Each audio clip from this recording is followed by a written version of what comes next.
হাসি তামাশা করে, এটা করো না, এটা কবিরা গুনাহ। মানে এমন কোনো কথা বলো না যাতে তোমার ভাইয়ের মনে কষ্ট হয়, এরকম কিছু বলা যাবে না। আমরা অনেক সময় এটা করে ফেলি, এমন কথা বলি যেটাতে আরেক ভাই বা আরেক বোন কষ্ট পায়। আমরা খুব সিম্পলি বলি, কিন্তু এটা কবিরা গুনাহ। এটা কি? বিশেষ করে তার আকৃতি নিয়ে আপনি কিছু বলতে পারবেন না, এটা বড় কবিরা গুনাহ। এটাকে বডি শেমিং বলে। কি বলে? বডি শেমিং হারাম। কারণ বডি স্ট্রাকচার, এটাকে আমার ইচ্ছা মতো হয়েছে না আল্লাহ বানাইছেন? আচ্ছা, আপনি যে এত সুন্দর ফর্সা, কে বানালো? হ্যাঁ, আবার আরেকজন যে একটু শ্যাম করেন, তাকে কে বানালো? আপনি লম্বা, কে বানালো? কেউ খর্বাকৃতি খাটো, তাকে কে বানালো? তাহলে আপনি আকৃতি নিয়ে তাকে যদি ঠাট্টা করেন, আসলে ঠাট্টাকে তাকে করা হলো নাকি আল্লাহকে? কারণ আসল ডিজাইনারটা কে? হুয়াল্লাযী ইউসাউবিরুকুম ফিল আরহামি কাইফা ইয়াশা। আল্লাহ তাআলা তোমাদেরকে যেমন চেয়েছেন ঠিক তেমন মাতৃগর্ভে তোমাদেরকে ডিজাইন করেছেন, তোমাদের আকৃতি দিয়েছেন। এজন্য কারো আকৃতি নিয়ে অবজ্ঞা করা, তুচ্ছ করা, হেয় করা, এটা প্রকারান্তরে আল্লাহকে অবজ্ঞা করার সমান। দ্য ক্রিয়েটর, যিনি স্রষ্টা, তাকে আপনি অবজ্ঞা করেছেন, ঠিক কিনা বলেন? তাহলে এখন কারো আকৃতি নিয়ে কিছু বলবেন? আমরা বাংলাদেশে এরকম বলি না, বেশি মোটা হলে তাকে একটা নাম দিয়ে দিই। হ্যাঁ, কি বলি? কি বলে? মোটু। তারপর কেউ চিকন হলে তাকে একটা নাম দিয়ে ফেলি, চিকন আলী। এরপর ধরেন যে কারো হয়তো নাক ছোট, চোখ ছোট, তাকে চাকমা বলে আমাদের এলাকায়। হ্যাঁ, নাক ছোট চাকমা, তো এটা হইলো? তো সে কি নিজে তার নাককে এরকম বানাইছে? এরকম নানা ধরনের আকৃতির অনেক কিছু হতে পারে। এই যে বডি শেমিং, এটা হারাম। এটা কি? এবং জরিপে এসেছে অনেক বাচ্চারা স্কুলে যেতে চায় না তার দেহের বিভিন্ন আকৃতি নিয়ে, তার বন্ধুরা তাকে টিস করার কারণে। খুব মোটা সে, তাকে নিয়ে তার ফ্রেন্ডরা এমন কথা বলে, সে আর স্কুলে যাওয়ার প্রতি আগ্রহ ফিরে পায় না। এটা কত বড় সামাজিক সমস্যা আপনি খেয়াল করেছেন? হ্যাঁ, কখনো কারো আকৃতি নিয়ে কোনো কমেন্টস করা যাবে? কারণ আকৃতিটা দিয়েছে কে? এটা খবরদার, বড় কবিরা গুনাহ। আব্দুল্লাহ ইবনে মাসউদ রাদিয়াল্লাহু তাআলা আনহু, এই সাহাবী, ওনার পা দুটো ছিল চিকন, চিকন পা। উনি একবার আরাক গাছের চূড়ায় উঠেছেন, মেসওয়াকের ডাল ভেঙে মেসওয়াক করবেন। বাতাসের ঝাপটা, মানে লুঙ্গিটা একটু সরে গিয়েছে, পা দুটো দেখা গিয়েছে। তো এত চিকন পা দেখে সাহাবারা সবাই হাসতেছে নিজে। রাসূল ইসলাম বললেন, ব্যাপার কি, তোমরা হাসো কেন? বলে যে ইবনে মাসউদের পা গুলো দেখে দেখেনি রাসূল কত চিকন পা, হাসতেছে। রাসূল ইসলাম রাগান্বিত হলেন, বললেন, ওই সত্তার শপথ যার হাতে আমার আত্মা, ওই আল্লাহর কসম করে আমি বলি, লাহুমা আসফালু ফিল মিজান মিন উহুদ, এই পা দুটো মিজানের পাল্লায় রাখা হলে কিয়ামতের দিন উহুদ পাহাড়ের চেয়ে বেশি ভারী হয়ে যাবে। তার মানে এত সম্মান ইবনে মাসউদের, সম্মান আল্লাহর কাছে কল্পনা করেন, উহুদ পাহাড়ের চেয়ে বেশি ভারী হয়ে যাবে। কিন্তু আমরা অনেক সময় এই মানুষের আকৃতি নিয়ে তুচ্ছ-তাচ্ছিল্য করি। রাসূল সাল্লাল্লাহু আলাইহি ওয়াসাল্লামের একজন স্ত্রী ছিল, নাম সফিয়া। কি নাম? সফিয়া বিনতে হুয়াই ইবনে আখতাব। উনি আকৃতিতে কিছুটা খাটো ছিলেন এবং একটু স্থূলাকৃতির ছিলেন। তো এটাকে একটু ইঙ্গিত করে আমাদের আয়েশা রাদিয়াল্লাহু তাআলা আনহা একবার একটা শব্দ ব্যবহার করেছেন, মানে শব্দ দিয়ে কৌশলে বুঝিয়েছেন, তানি কসিরা, মানে আপনার সেই খাটো স্ত্রী সফিয়া। নারীদের মধ্যে এটা থাকে স্বাভাবিক, মানবীয় কারণে। একাধিক স্ত্রী হলে মানবীয় কারণে একটু জেলাসি বা একটু কিছু বিষয় থাকে, এটা থেকে মানুষ বেরোতে পারে না, এবং সেটা নবীদের স্ত্রীরাও সেটা থেকে বেরোনো সম্ভব ছিল না। তো কথা বলতে বলতে এমন একটা শব্দ বললেন যেটা দিয়ে সাফিয়া রাদিয়াল্লাহু তাআলা আনহাকে বুঝালেন যে আপনার অমুক স্ত্রী, মানে তিনি আকৃতিতে কিছুটা খাটো এবং কিছুটা স্থূলাকৃতি। এই শব্দটা রাসূল পছন্দ করলেন না, বললেন, আয়েশা, এটা তুমি কি বললে? আয়েশা, তুমি কি জানো, লাকাদ কুলতি কালিমা, তুমি এমন একটা শব্দ বলেছো সাফিয়ার ব্যাপারে, লাউ মুসিজাত বিমা ইল বাহরি লামাসজাতহু, এই শব্দটা যদি নীল সাগরে ছেড়ে দেওয়া হয় তাহলে শব্দের পঙ্কিলতার কারণে নীল সাগরের পানি মুহূর্তেই কালো হয়ে যাবে। আর এরকম শব্দ যেন আমি না শুনি। আমাদের আয়েশা রাদিয়াল্লাহু আনহা সচেতন হয়ে গেলেন, আর কখনো এরকম বলেননি। দেখেন, রাসূল ইসলাম কখনোই বডি শেমিংকে স্পেস দিতেন না, কখনো না। আমরা এগুলো খুব ছোট মনে করি, কিন্তু যাকে আপনি বলেন সে অনেক কষ্ট পায়, অনেক, সে খুব মনে কষ্ট পায়, জন্য এটা বলা যাবে না, খবরদার। রাসূল সাল্লাল্লাহু আলাইহি ওয়াসাল্লাম বলেন, ইন্নাল আবদা লা ইয়াতাকাল্লামু বিল কালিমাতি মা ইয়াতাবায়ানু ফিহা ইয়াসিলু বিহা ফিন-নার। মানুষ অনেক সময় মুখ ফসকে এমন কমেন্ট করে ফেলে ওদের ব্যাপারে, এটা দিয়ে সে মাঝে মাঝে জাহান্নামী হয়ে যায়, কিন্তু সে ভাবেই নাই এই শব্দ আমাকে জাহান্নামে ঢুকাবে। কারণ এই মুখ দিয়ে যা বেরোয় এটা বলতে অনেক সাবধানে। রাসূল সাল্লাল্লাহু আলাইহি ওয়াসাল্লাম বলেছেন, দুইটা অঙ্গের গ্যারান্টি যদি কেউ আমাকে দেয়, আমি তাকে জান্নাতের গ্যারান্টি দেই। মাইয়াতমান লি মা বাইনা লিহিয়াইহি ওয়া মা বাইনা রিজলাইহি আতমান লাহুল জান্নাহ। দুই অঙ্গের গ্যারান্টি যে দেয় তাকে আমি জান্নাতের গ্যারান্টি দিই। এক হচ্ছে দুই চোয়ালের মাঝখানে যা আছে, মানে জিহ্বা, এই জিহ্বার গ্যারান্টি যদি দেয়। আরেকটা হচ্ছে দুই পায়ের মাঝখানে যা আছে, মানে মানুষের প্রাইভেট। এই দুইটা অঙ্গের গ্যারান্টি যদি কেউ দেয় যে এই দুই অঙ্গ দিয়ে আমি কোনো পাপ কাজ সংগঠিত করবো না, বিষ্ণু নবী সাল্লাল্লাহু আলাইহি ওয়াসাল্লাম বলেন আমি আমার ওই উম্মতকে জান্নাতের গ্যারান্টি দেই। তাহলে তুচ্ছ তাচ্ছিল্য ঠাট্টা বিদ্রুপ করা যাবে না। 6 নম্বরে ওয়ালা তালমিজু আনফুসাকুম, তোমরা অন্যের বদনাম করে বেরিয়ে না। লামস আসছে লুমাজা থেকে, ওয়াইলুল লিকুল্লি হুমাজাতিল লুমাজা, যে প্রকাশ্যে অন্যের বদনাম করে বেড়ায়, অন্যের দোষ খুঁজে বেড়ায়। একদল লোক আছে দেখবেন শুধু অন্যের দোষ খোঁজে, নিজের দিকে আঙুল যায় না। কিন্তু এইভাবে আরেকজনের দিকে আঙুল দিলে যে 3টা আঙুল নিজের দিকে যায় আবার ভুলে যায়। কাউকে যদি আমি এরকম করি আমার দিকে কয় আঙুল বলেন, এই 3টা কার দিকে আর আরেকজনের দিকে 1 আঙুল। তো কাউকে কিছু বলার আগে 3বার নিজেরটা ভাববেন যে নিজে কি করেন। ওলা তালমিজু, অন্যের বদনাম করো না, প্রকাশ্যে অন্যের দোষ খোঁজো না। সবচেয়ে বুদ্ধিমান সে যে নিজের দোষ খোঁজে, নিজের সমালোচনা যে করতে পারে সেই সর্বাপেক্ষা বুদ্ধিমান। কিন্তু আমরা একদল আছে শুধু সমালোচনা, ওর এই সমস্যা, ওর এইটা, ওর ওর মানে তার দায়িত্ব হচ্ছে সবার সমস্যা বের করা। এরকম দায়িত্বপ্রাপ্ত কিছু লোক আছে না নাই? সবাই না, এগুলো থেকে আমাদের বেরিয়ে আসতে হবে। অন্যের দোষ খোঁজা বাদ দিতে হবে, দোষ খুঁজতে নিজের দোষ খুঁজতে হবে। আমরা আত্মসমালোচনা করবো। খেয়াল রাখবেন সবচেয়ে ভালো হচ্ছে আত্মসমালোচনা, সবচেয়ে ভালো কি? তারপরে মোটামুটি ভালো হচ্ছে আলোচনা, আর সবচেয়ে খারাপ হচ্ছে সমালোচনা। কিন্তু আমরা সবচেয়ে পরিবেশী কোনটা? এটা চেঞ্জ করতে হবে, আত্মসমালোচনা করাইতে হবে। আমি প্রায় একটা কথা বলি, small people talk about people, average people talk about things, great people talk about ideas. ছোট মনের মানুষ যারা মানুষ নিয়ে কথা বলে, এই সমস্যা হবে। মাঝারি ধরনের যারা তারা বিভিন্ন বিষয় নিয়ে, ঘটনা নিয়ে কথা বলে। গ্রেট মাইন্ড যারা তারা আইডিয়া নিয়ে কথা বলে, যে এই আইডিয়া ইমপ্লিমেন্ট করলে সমাজের এটা সমাধান হবে, এই আইডিয়া জেনারেট করতে পারলে এইটা কাজ হবে। দেখুন বলেন আপনি ছোট মনের মানুষ হবেন না বড় মনের? অন্যের দোষ খুঁজবো তাহলে কারটা খুঁজবো? ইনশাআল্লাহ বলেন সবাই। কটা গেল?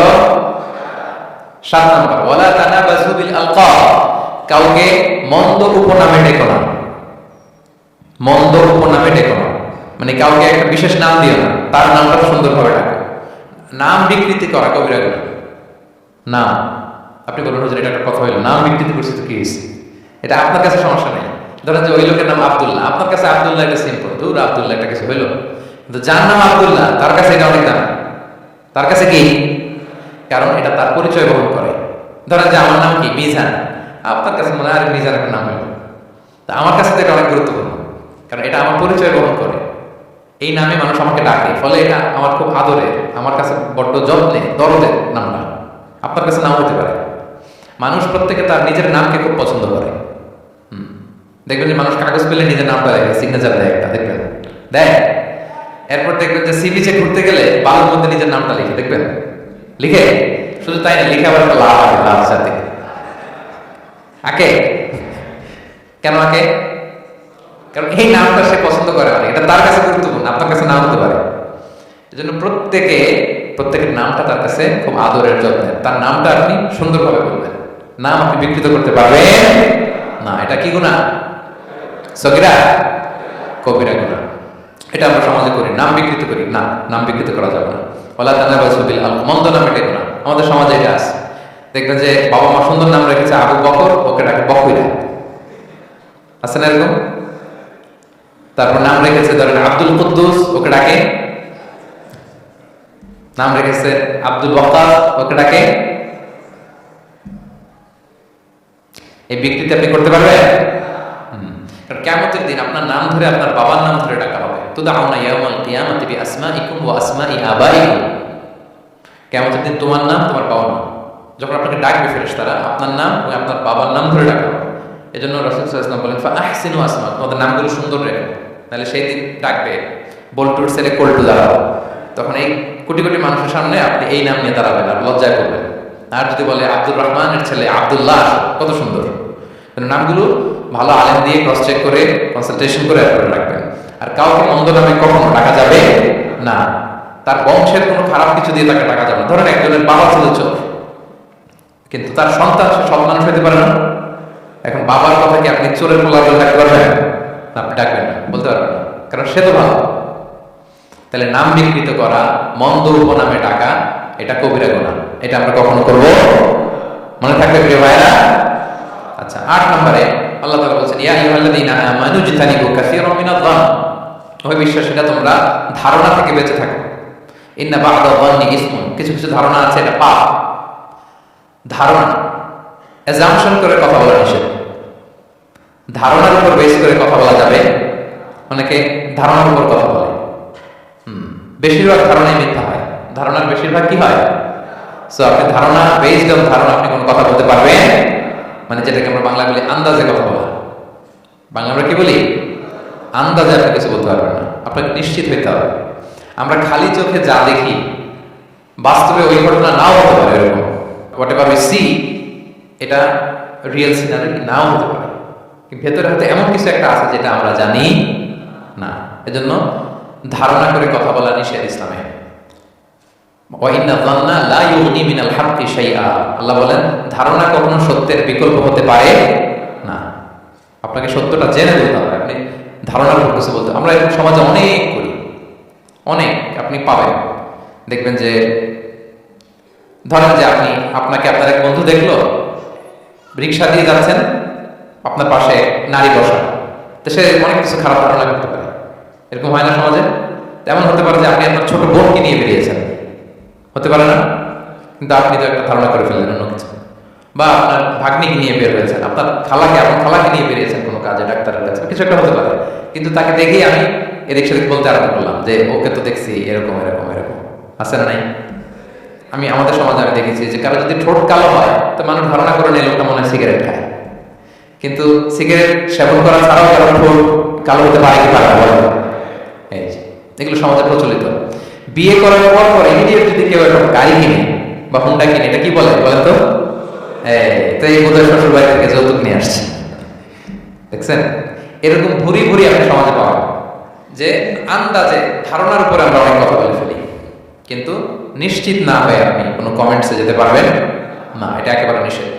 9 নম্বরে আল্লাহ বলেন ওয়ালা তাজাসসু, গোয়েন্দাগিরি করো না, স্পাইগিরি করো না, অন্যের ব্যক্তিগত বিষয় নিয়ে খোটাখুটি করো না। এরকম স্বভাব আমাদের অনেকের আছে না নাই? অনেকে দেখবেন যে অনেকে প্রাইভেট বিষয় নিয়ে খোঁচাখুচি করতে সে বড্ড মজা পায়। আছে এরকম? এটা হারাম। আওয়াজ করে বলুন এটা কি? ওয়ালা তাজাসসু, গোয়েন্দাগিরি করো না। Everyone has personal space and no one should interfere someone's personal space. কেউ কারো পার্সোনাল স্পেসে ইন্টারফেয়ার করা যাবে না। প্রত্যেকের একটা প্রাইভেট এরিয়া আছে, প্রাইভেসি আছে। দেখেন ইসলাম প্রাইভেসিকে কত গুরুত্ব দেয়। প্রত্যেকের প্রাইভেসিকে ইসলাম কত গুরুত্ব দেয়। কারো প্রাইভেসির মধ্যে ইন্টারফেয়ার করা এটা ইসলাম পছন্দ করে না। এজন্য খবরদার, কারো ব্যক্তিগত কোনো ইস্যু নিয়ে আমরা নাক গলাতে পারবো না। কারো মোবাইল ধরে মোবাইলের গ্যালারি চেক করা, কারো ইনবক্স চেক করা, কাউকে না বলে কারো চিঠি পড়ে ফেলা, উকি মারা, আড়ি পাতা, এগুলো হারাম। এগুলো কি? তো এরকম স্বভাবের আছে না নাই?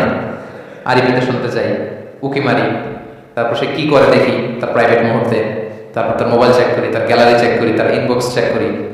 এই দায়িত্ব ইসলাম আমাদেরকে দেয়। এমনকি ইসলামী রাষ্ট্রও যদি হয়, ইসলামী রাষ্ট্রের জন্য এটা দায়িত্ব না যে প্রত্যেকে ব্যক্তিগত তার বেডরুমে তার প্রাইভেট লাইফে কি করে এটা দেখা। It's not his business.